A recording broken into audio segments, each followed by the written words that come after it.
और क्या-क्या चेंजेस होते हैं जिनसे आप अंदाज़ा लगा सकते हैं कि आपके गर्भ में क्या पल रहा है।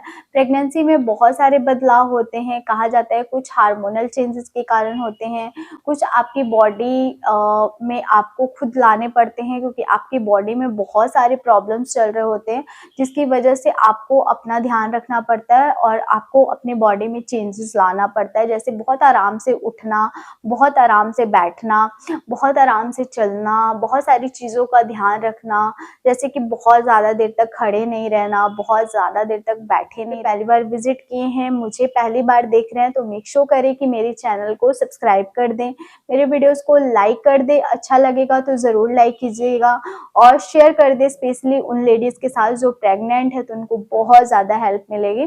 तो चलिए फिर बिना देरी किए वीडियो स्टार्ट करते हैं। प्रेगनेंसी में हार्मोनल चेंजेस के कारण आपके एड़ियाँ बहुत ज़्यादा फटने लगी है अचानक से। पहले आपकी एड़ियाँ बहुत ज़्यादा नहीं फटती थी, अभी आपकी प्रेगनेंसी में एड़ियाँ बहुत ज़्यादा फट रही है, पैरों में दरारें आ रहे हैं, बहुत ज़्यादा हाथों में ड्राइनेस आ गया है।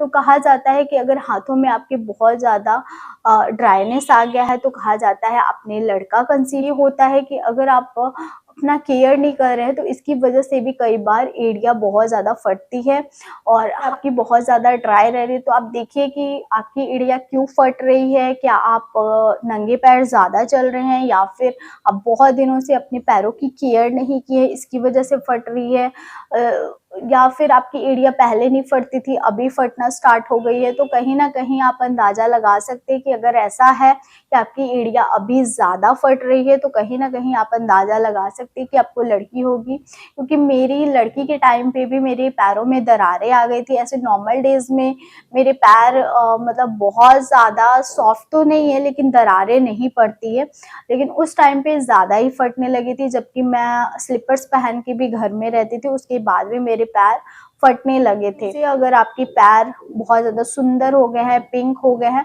तो कहीं ना कहीं आप जो पहली बार माँ बन रही है उनको बहुत ज़्यादा नॉलेज नहीं होता है, तो स्पेशली ये वीडियोस बहुत ज़्यादा उनको हेल्प करेगी। मैंने बहुत सारे घरों में ऐसा देखा हुआ है, जान पहचान मैंने पर्सनल लाइफ में ऐसा देखा हुआ है कि जो सास लोग होती है वो बोलती है कि हम तो हमारे ज़माने में बस घर का खाना खा के हमारी नॉर्मल डिलीवरी हो गई है।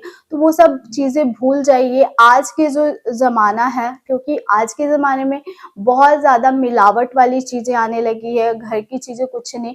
पहले लोग घरों में साग सब्जियाँ उगा लेते थे, घर की दूध होती थी, घर के दाल चावल होते थे, इतना मिलावट नहीं होता था। लेकिन आज के ज़माने में सब केमिकल वाली चीज़ें हैं। तो अगर आप चाहेंगे कि पहले वाले ज़माने की चीज़ें अगर इस ज़माने में लागू करेंगे तो नहीं होगा।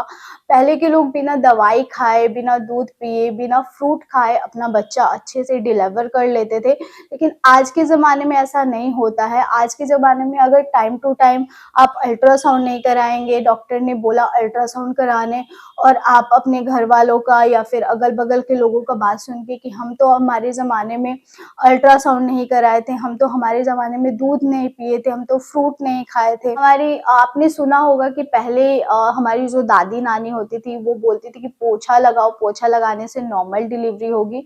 तो आज के ज़माने में तो सब मॉप रखता है, पोछा बैठ के कौन लगाता है। नॉर्मल डेज में हम लोग पोछा नहीं लगा पाते हैं बैठ के, तो प्रेगनेंसी में कैसे ही पॉसिबल। लेकिन उस पोजीशन में आप थोड़ा देर के लिए 5 मिनट कुछ सेकंड के लिए 5 मिनट के लिए बैठ सकते हैं। दर्द कम सहना पड़ेगा और आपका बच्चे को डिलीवर करने में आपको बहुत ज़्यादा आसानी होगी। नेक्स्ट आपको वो सांस वाली जो योगा होती है वो ज़्यादा करें, उससे आपका विल पावर बहुत ज़्यादा स्ट्रॉन्ग होगा, ताकि आपको जब पेन्स आएगा तो आप स्ट्रॉन्गली आप अपने अंदर पेन्स लेंगे और जिसके प्रेशर से बच्चा नीचे आएगा।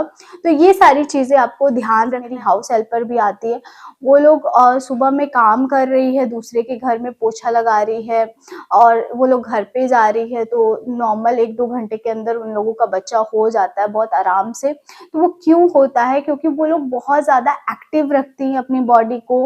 वो कोई योगा नहीं करती थी, लेकिन उस टाइम पे फिजिकल एक्टिविटी उन लोगों का इतना ज़्यादा होता है कि ऑटोमेटिक शरीर का पार्ट पार्ट उन लोगों का बहुत अच्छे से स्ट्रॉन्ग रहता है, ओपन रहता है। तो इजिली बच्चा डिलीवर हो जाता है। होप आपको आज की वीडियो बहुत ज्यादा पसंद आई होगी। अगर हाँ तो मेरे वीडियो को थम्स अप जरूर दीजिएगा। सब्सक्राइब कीजिए नीरू ब्यूटीफुल कॉर्नर को और भी अच्छे और इंटरेस्टिंग वीडियो के लिए। मुझे इंस्टाग्राम पे जरूर फॉलो कीजिए, वहाँ पे मैं रील्स, फैशन वीडियोस और लाइफ अपडेट डालती हूँ, तो आपको बहुत अच्छा लगेगा। तो चलिए फिर मिलते हैं एक नया और इंटरेस्टिंग वीडियो के साथ। तब तक के लिए बाय फ्रेंड्स, लव यू।